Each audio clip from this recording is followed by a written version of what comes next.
So no, as it relates to the emotional state, it's a great question. So you got to have the ability to self-reflect, right? And the only way you're going to self-reflect is if you pull yourself out of survival for a minute. What does that look like? Literally sit down for 5-10 minutes quietly. You could call it a meditation, you could call it journaling, but something that allows you to just take an internal sort of inventory of what is it that I'm worried about. So you could just list very simply, what are my concerns? 1 through 3, 1 through 10, however many concerns you have. And then whatever those concerns are, sit with them. Because first of all, getting them out as opposed to a feeling sort of creates a little bit of space, right? So it's much easier if a friend comes to me with that particular concern, I'm on it. I love them. It's okay. It'll work out. But if it's my concern inside of me, it's like I'm doomed, right? Mm-hmm. But if you can get it out and go, okay, what are those concerns call for, right? So I can remember I was at a workshop and someone asked me a question, and this will tie into this. And she asked, her concern was loneliness. So how do I deal with loneliness? Now, a strategy, which is how most people look at their lives, right? Like you have a problem and then you come up with a solution. Well, you know, what you should do, Max, is go and join like a local sports club. You like to play tennis, right? Go and play tennis, or go to your local community church, or go to a yoga studio, you know, meet people, right? So that's a strategy. But you actually haven't dealt with the underlying energy, because as long as you have some superficial sort of compensation or band-aid, the energy's still there, and now you've just got some sort of distraction, right? So I said to her, which ties into the list, what does loneliness want? And it took her a while to get, but I'll ask you, so what would you assert loneliness wants? Loneliness wants love. Yeah. So that's one way of saying it. And if someone is alone, what would you say they want? If being alone is an issue. Yeah. Company they want. Perfect, yeah. Right? So I said to her, loneliness is asking for companionship, which you've perfectly described as the combination of love and company, right? Hopefully, depending on the company you keep. So I said, rather than looking for some exogenous external strategy to overcome your loneliness, what if you could be with your loneliness? Because that is companionship to the experience of loneliness.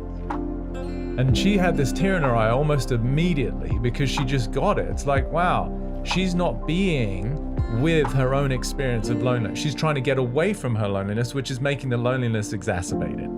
Because like the kid who's by himself and it's like, no, I don't want to be with him. So I know it sort of seems maybe a little weird because she's talking about herself, but it's actually not. It's an internal feeling that is asking to be held. Why I said the ego wants to be held, not healed. So when you write down your concerns, if you can sit with them, and sometimes it helps to put them to one side and then come back, so you've got a slightly different perspective, and then ask, what do each of these concerns crave? Right? So loneliness is craving companionship. Okay, well then what's companionship look like? I'm going to sit with my loneliness and just really get it. Like, yeah, that's tough. Like I understand. Like it's okay. And invariably you're going to find that the answer to all of them is some form of being with, presencing your own love, your own compassion, your own acceptance of the feeling. The feeling is just asking to be heard. Like I said, the male who doesn't listen to the female as a general stereotype is not getting that she just wants her feelings to be heard and held. And so we get the opportunity to do that for ourselves. And so that would be the exercise. Write down your concerns, because as soon as you go into the concern, the mind wants to go to a solution, and now you haven't actually dealt with anything. So sit with what is the concern and what is the primordial feeling, emotion that is asking to come in to cradle, hold, and basically love and accept that feeling for what it is. I gave a metaphor once. I said, if you have a dinner party and you have to invite all of your emotions and you're going through the guest list, right? So can't wait for fun to be there. He's awesome. Happiness, just always, like everyone loves happiness, positivity, joy, humor. And then you start to get to the sort of more quote unquote negative, Do I have to invite anger? I mean, something shit's gonna go down, you know, like misery. It's like everybody leaves like downer after listening to him, and like frustration and anxiety. No one can eat because everyone's worried around anxiety, right? And it's like you start to realize that we are this holistic like palette of comprehensive feelings across the spectrum. The question is, rather than trying to push the pendulum in one direction, can you be a big enough human being that you make space for all of them? All my feelings are welcome at the dinner table. And what's beautiful about that is, as soon as we allow them all, the quote unquote heavier, more negative ones tend to, like a baby, fall asleep because it feels comfortable. And then I get to enjoy some more of the others, like, oh, I'm free and I'm happy, and it's not that everything's perfect, but there's again peace, you know. So peace is not the absence of resistance to my own human experience of whatever feelings are arising. But that takes a big human being to make space for it, as opposed to trying to block some out or deny them or pretend that we don't have them.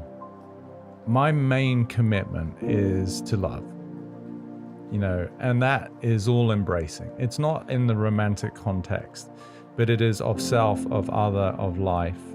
And that's my greatest, you know, that's my genius life, is the more that I come from love, then the more I know that I'm in harmony with my true nature.